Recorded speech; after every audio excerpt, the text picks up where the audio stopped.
Hey, you got 40 seconds.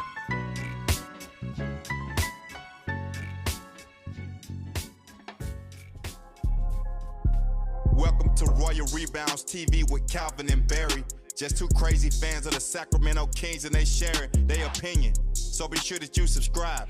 It's for the fans, by the fans. Whether you chilling on the couch or wilding in the stand. For laid back conversations about the Kings, subscribe here. Staying down until we come up thinking this gonna be our year. We're here drinking beer, talking about the Kings. Be sure you subscribe so you can hear that bell ring. Yeah. What's up, Kings fans? Welcome back to Royal Rebounds, the Sacramento Kings YouTube channel for fans, by fans. As you guys can see here, Calvin and I are currently having an amazing time in Las Vegas, aka the city of lost wages. We're losing wages, but we're having a lot of fun here.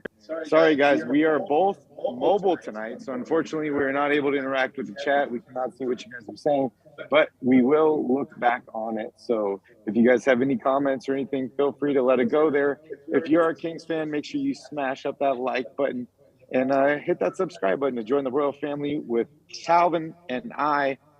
As I mentioned, Kings lose tonight, 135-126 to the Milwaukee Bucks. Domantas Sabonis leads all scorers with 22 points tonight. Calvin, first thoughts on the game? Another exciting game against a good team. Kings fall apart late. Too much Chris Middleton, too much Giannis down the stretch there. And Drew Holiday, the big three for Milwaukee, all had great games. De'Aaron Fox kind of turned it on late. He struggled early on and throughout most of this game. But, I mean, really, you know, at this point in the season where they're pretty much eliminated mathematically from any playoff potential or possibility, all you want to see is them play well against good teams like this, and they have over the past few games. So it's all about looking ahead to next season, unfortunately, at this point.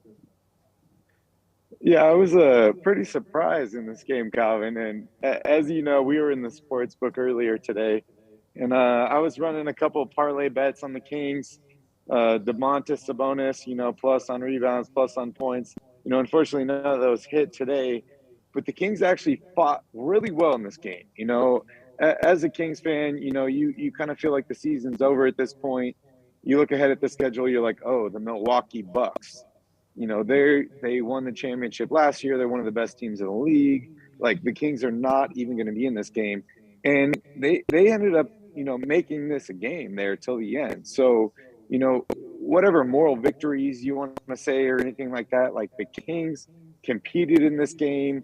I thought they played pretty well. Yes, they did take the L here, but Calvin, I'm counting this as a moral victory.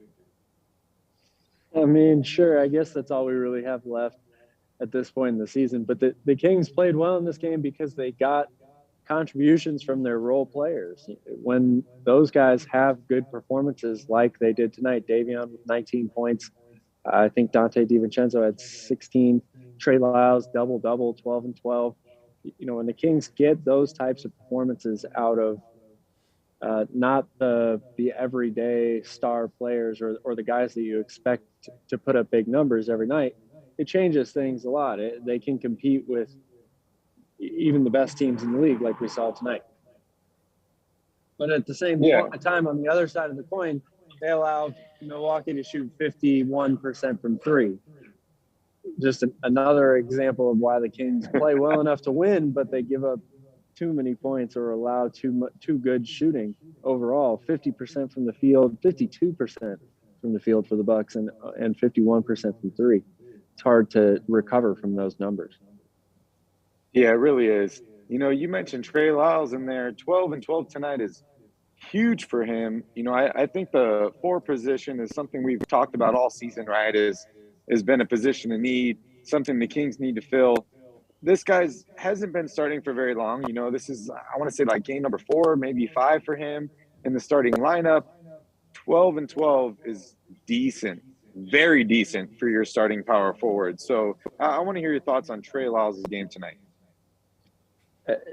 If he's able to give them these types of numbers every night, I still think they're in the offseason, they need to be looking for something more than that. If they want to be a really good team, I think they should still upgrade at the position. But he's done more than enough in the short amount of time that he started for this team. They just haven't played well enough consistently as a whole for it to equal enough wins over, since the trade deadline or whatever. But Trey Lyles, another very, very decent game for them. I think he's definitely their best option on the current roster, the way it's currently constructed for the power forward spot.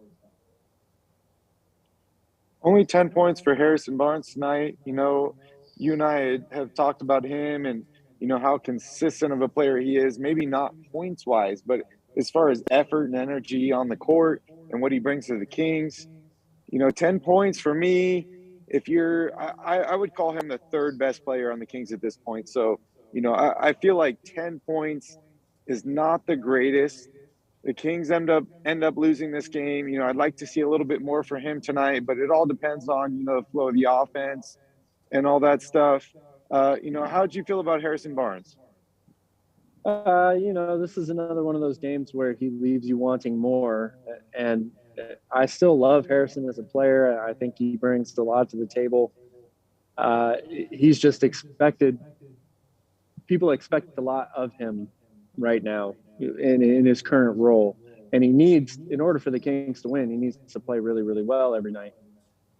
He's a good player. He just is not maybe the star quality that the Kings need him to be right now. That's why I hope in an ideal situation they get to hang on to him next season and bring in another star player. If he's the fourth option, even if he has a game like tonight where he only scores 10 points, people are still going to be satisfied with his production because he moves now down to the fourth best player on the team. And the expectations maybe aren't as high, and he gets to exceed those expectations a lot more, right? Being in that spot.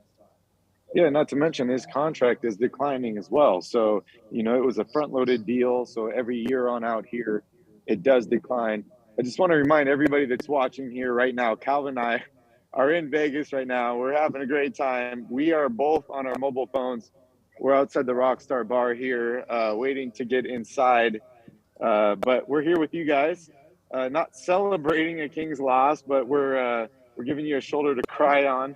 Unfortunately, we're both on mobile devices, so we cannot see the chat or anything like that. But, we will be watching it later, so we will reflect on everything that is happening currently. But unfortunately, Kings lose tonight to the Milwaukee Bucks, 135-126. They put up a hell of a fight, Calvin. I made a prediction on Dante DiVincenzo. He played well off the bench. Unfortunately, he didn't start again tonight due to Drew Holiday returning. A lot of people would see that as a good thing. I've been advocating for him starting, but he played really well off the bench as well as, Davion Mitchell. I want to hear your thoughts on him. Wow. He had a good game tonight, and yeah, thanks, Vin. He had a good game tonight. I still think it doesn't matter to me personally whether he's starting or not. All that matters is if he's continuing to get a good share of minutes and he's playing in the closing lineup, which he's been doing. If he continues to perform well and he continues to get those types of minutes, I think it's pretty obvious that he's still in the Kings' plans for the future. It doesn't really make a difference, I think, whether he starts or not, as long as he plays down the stretch. And if he's, scoring double digits, double figures, 15 points a game, something like that going into the end of this year, you can't ask for much more, I think, at that point. Yeah, I agree. I want to give a shout out to Brian for the super chat. Thank you, Brian. We appreciate it. And to everybody else that's watching, we're here in Vegas. We're having a great time. If you guys ever want to buy us a beer or anything like that, you can hit us up in the super chat or super sticker section. So, Calvin, I think, we can move on from tonight's loss. I don't think many people expected the Kings to win this game. I, for one, did not. But I was stoked that the Kings were actually in it. They were close. Like, this was an actual game. It was exciting to watch. You and I were in the sportsbook section. unfortunately able to win on any of our crazy parlay bets. I think I had like 4 of them going. But Yeah. it was a much better game than we anticipated. Up on Friday, we have the Boston Celtics. We saw them play a little bit tonight. I know you're not going to be at the game on Friday, but I will be there. You want to give us any keys to the game, any insights, things you're looking to as far as this next game? Yeah, no, I mean, nothing really has changed at this point in the season. It's almost over. You're coming down to the grinding halt here. It's the same stuff as always for the Kings. In order for them to be in games or to win games, they've got to guard against the three. Jason Tatum has been just lighting teams up lately. Jaylen Brown is also back healthy and playing really well. The Celtics have team in the NBA since the trade deadline. So there are a ton of keys to this game. They have to play well in every area, rebound. The Celtics have been really good defensively. I think the bench is going to be another key. If the Kings can get another game like this from Davion, where he's somewhere around 20 points, that automatically puts them in another stratosphere in terms of competition level against a team like the Boston Celtics. So they need DiVincenzo and Davion to play well. Fox has got to have another great game. And defensively, they've got to focus on rotating and guarding the three-point line because the Celtics are going to put up a lot of those shots. Yeah, kind of the same things, we talked about all season here, but, right. it's it doesn't really change at this point now, yeah? Yeah, the Kings are best at being consistent or being inconsistent with being consistent. So, these same things seem to pop up over and over and over for the Sacramento Kings. But hey, the Boston Celtics have been two-faced this season as well. We've seen them play amazing basketball. Yeah. We've even seen them, play some horrendous basketball. So the Kings definitely have a chance on Friday. I'm going to be there at the game in person. So, I'm rooting for a Kings win. I'm hoping. The Celtics are playing anything but horrendous right now. They're playing really well. That's true. I'm a Kings fan. I'm a root for the Kings. And Calvin, they play the game for a reason. Yes, you play to win the game. You do play to win the game. All right, guys, we're going to head here into the club. Thank you guys so much for